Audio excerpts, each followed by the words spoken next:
जी कहानी तव्हांजी ज़िंदगी तब्दील करे छॾींदी। जेकॾहिं तव्हांखे को मौक़ो मिले थो ज़िंदगीअ में हमेशह उनखे हासिलु करण जी कोशिशि कयो।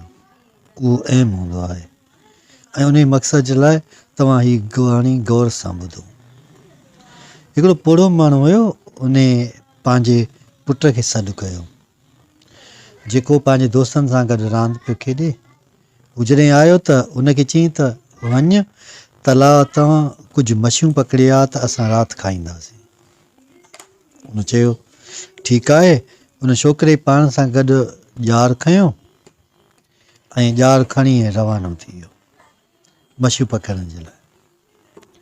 जॾहिं जो उनजो पुटु ॿाहिरि निकितो ॼारी सां गॾु ऐं उन तलाउ जे कपर ते पहुतो त हिन ॾिठो त केतिरे ई तादाद में मछियूं हुयूं जेके फिरनि पियूं।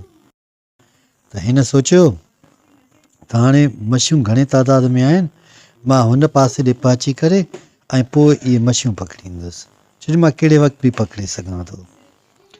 हुन ॿेड़ीअ ते तरणु शुरू कयो ऐं ॿिए पासे ॾे पहुतो वञे। जॾहिं जो ॿेड़ी ॿिए पासे ॾे पहुती त हिन इहो महसूसु कयो त अचानक गजगोड़ शुरू थी वियो आहे ऐं बारिश पवणु शुरू थी वई आहे।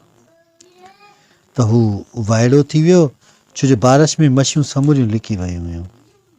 हू परेशानीअ में जॾहिं वापसि वरियो त का बि मछी कान हुई ऐं हिन जे हथ में कुझु बि कोन हुयो ऐं वापसि पंहिंजे पीउ जे साम्हूं अची पहुचे, छो जो हिन का बि मछी पकड़ी कान हुई। कंफ्यूज़ हो, परेशान हुयो। त जॾहिं जो हू पहुतो इंतज़ारु करण खां पोइ त मींहुं बसि थिए, पर मींहुं बसी न पियो थिए।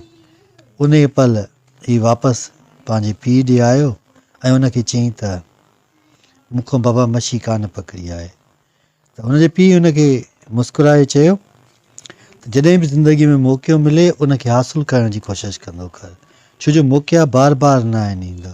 समझदार माण्हू उहो हूंदो आहे जेको ज़िंदगीअ में मौक़नि मां फ़ाइदो हासिलु कंदो रहंदो आहे।